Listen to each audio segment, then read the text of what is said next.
Now, from WYDC TV, this is Big Fox News at 10.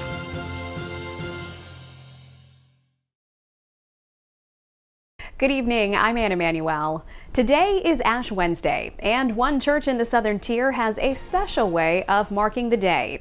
Our Sonia Ellison stopped by this year's Ashes to Go in Corning.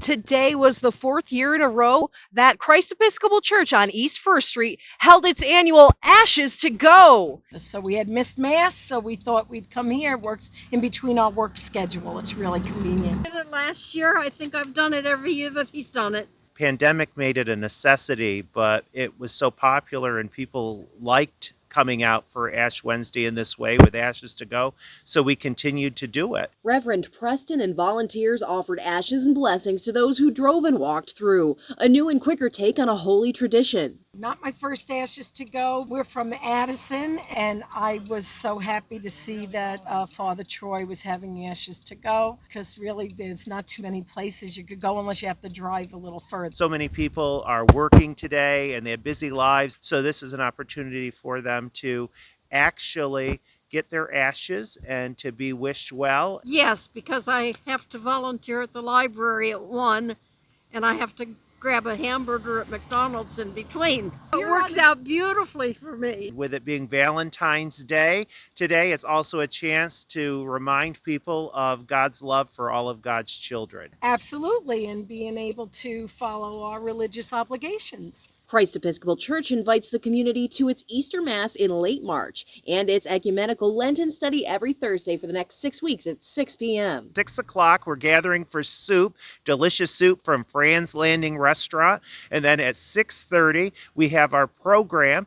And on Valentine's Day, a reminder: if it's not about love, it's not about God. And so today is about love and right relationship, and that's what Christ Church is doing each and every opportunity we can to go beyond our red doors to spread God's message of love for all of God's children. Sonia Ellison, Big Fox News, Corning. Tompkins County revamped their snow plows with new green blinking lights to increase visibility. The change follows state law, allowing municipalities discretion to use green or amber lights. Steuben County Public Works says they are introducing the new green lights through a soft opening, changing a few trucks in their fleet to the green lights. Steuben's use of the green lights is up for debate and dependent on feedback from the public and staff. From flowers to candy, it's been a busy Valentine's Day for florists around Corning. Northside Floral sent 4 delivery vehicles to deliver more than 80 Valentine bouquets. While flowers are big sellers on Valentine's Day, the florist tells us Mother's Day is set to have even more greenery going out the door. All right, let's get a quick look at our forecast. Here's meteorologist Alyssa Triplett with the latest. Alyssa? Good evening. It is going to stay a very active weather pattern across our region here as we roll into the weekend. And one of the concerns on the board is going to be some wind threat, as we are seeing wind advisory has been issued for the region, with the potential that especially Thursday night we could see some wind gusts exceeding 40 to even 50 miles per hour. But it's not just the wind that we're going to be dealing with, and I'll be talking about all of the impacts as we take a look at that full forecast coming up in a few minutes. All right, thanks, Alyssa. First Arena hosting Cabin Fever Carnival on Sunday, February 18th from noon to 8 p.m. Obstacle courses, inflatables, play in the arena turf and concourse, rock and skate ice skating, snow axe, double giant slides, and so much more is happening to beat the winter blahs. Free popcorn and concessions will be open. Tickets are $15 per person. Let's turn now to that special election held last night in New York. House Republicans have an even smaller majority to work with now that Democrats have won the seat once held by the ousted George Santos.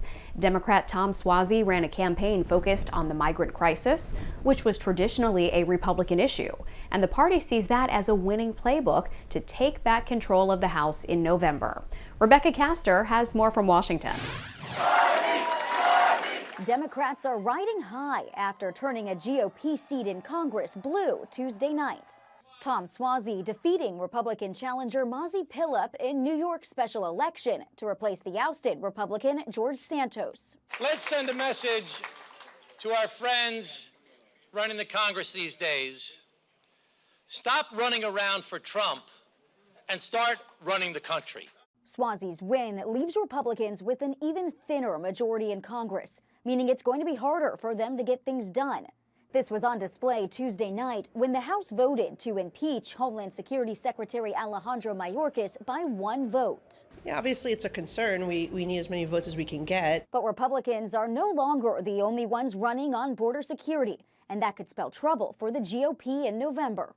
This race was centered on immigration and the economy. He really had a different message than we've seen, and I suspect other Democrats struggling on the issue will look to him as an example. But Congress has a lot of work to do before November, and House Speaker Mike Johnson's leadership will be put to the test as he tries to keep his party united. We're going to continue to demand that before we take care of issues all around the world, we take care of our own first. And former President Donald Trump weighed in on the race, criticizing Republican Mazi Pilip afterwards for not endorsing him. But Democrat Suozzi also distanced himself from President Biden, a sign of how unpopular both presidential frontrunners seem to be. In Washington, Rebecca Castor, Fox News. That vote to impeach Homeland Security Secretary Alejandro Mayorkas was the first of its kind in U.S. history. But as Doug Luzader reports from Washington, the chances of him being removed from office are slim. After failing just last week to impeach Mayorkas, House Republicans had a very narrow window yesterday to try again, and they succeeded by just 1 vote. The resolution is adopted. To scattered applause, Republicans succeeded in a long-held goal, turning their frustrations with Homeland Security Secretary Alejandro Mayorkas into an actual impeachment. Mayorkas testified under oath that the border was secure, and everyone in America knows that it wasn't. And I think this is a good first step towards accountability. The 2 articles of impeachment accuse Mayorkas of refusing to enforce immigration laws and lying to Congress. No, I would not. Mayorkas said last week that he would not resign. And President Biden quickly issued a statement last night calling the impeachment a blatant act of unconstitutional partisanship. The 3 Republicans voted against impeachment, but because Louisiana Congressman Steve Scalise returned from cancer treatment just in time for the vote, they finally had the numbers they needed. And it came just before the GOP margin in the House got even smaller yesterday after Democrats won back a House seat in New York. Let's see what the House first does. It's now up to the democratically controlled Senate to carry out a trial, but it's very unlikely they would vote to remove Mayorkas. Still, the last time we saw anything like this was back in 1876 when Secretary of War William Belknap was impeached, but he resigned just before the vote. The Senate is required to act on this, but we don't expect that to happen until the end of the month at the earliest. In Washington, Doug Luzader, Fox News. We have your complete forecast next. Stay with us. Now, your Twin Tiers forecast from Big Fox. Well, we had another day of some of that blue sky in place, and we keep that clear sky overnight tonight, still with some of that light northwesterly flow, but it is switching as we speak to actually be a southwesterly flow, which is going to promote some slight warming into our Thursday, but we are talking some active weather conditions to be paired up with this change. Now, it is going to be a calm start to the day. The morning hours will even have some sunshine. The winds aren't going to increase until the afternoon, but into the afternoon and overnight, we are talking wintry and windy impacts in place that will then lead us into a colder environment, which is going to allow for some weekend hit or miss snow chances. Now, first off here, as we start off our Thursday, as mentioned, beautiful start to the day, some sunshine around, and we're also going to be returning to some southerly winds. That's going to help to promote temperatures to try to get towards those even 40s. But what we'll note is that by the afternoon, their evening commute will be underneath a chance for some hit or miss rain to snow showers as a warm front and cold front quickly pass on by. That's going to then allow for some strong northwesterly flow in place, and that's going to trigger some lake effect there running across Lake Ontario. So there will be some winter concerns there up towards Syracuse, and also bringing some impacts there to portions of our Finger Lake region. So we'll be keeping an eye on that area of lake effect. But when it comes down to the system passing on by throughout our Thursday, the accumulation is looking to be minor, looking at keeping the rainfall potential anywhere from a few hundredths of an inch upwards of a tenth of an inch. And if any of that does stay mostly snow showers, that's even looking to be very light as well. We're seeing some points points there, up to about a few tenths of an inch, maybe an inch possible. Where you're seeing that higher reflectivity there off towards more of the northeast, that's that lake effect band that is going to be setting up for Friday. Though, again, little impacts locally. We'll keep an eye on some impacts, though, for those far Finger Lakes, especially the farther off towards the east that you travel. Now, we're also noting that we are going to be underneath some wind concerns with that wintry mix. Day starts quiet, wintry mix moves in by the afternoon. By the afternoon, we're underneath that strong southwesterly flow. It does bump us to a high of 40 degrees, but we start to see that by about that 4 or 5 o'clock, when that warm front moves in and then the cold front quickly follows, that tight wind gradient allows for wind gusts to be even getting upwards of 30 to 45 miles per hour with that switch that will occur overnight. And that has been triggering a wind advisory due to concern of some difficult travel, as well as noting that any unsecured objects could blow around, so you want to make sure to secure those.